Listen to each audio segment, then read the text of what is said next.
As an astrophysicist, my main research area are high energy events in the universe, such as tidal disruptions of stars by massive black holes, supernova explosions, and gravitational wave events.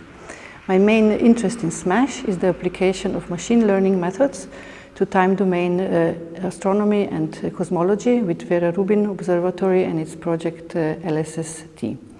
SMASH researchers are going to use different research equipment depending on their research fields.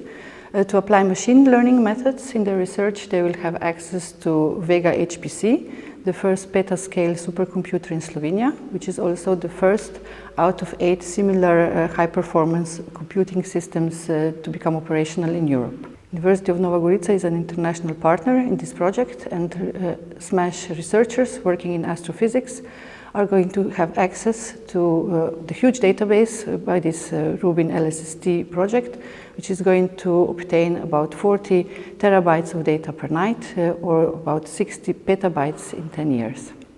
The goal of the SMASH project is to attract 50 excellent postdoctoral researchers in 5 years, of which at least 40% are female researchers and researchers from other underrepresented groups. Diversity, equity, and inclusion are one of the priorities of the SMASH project.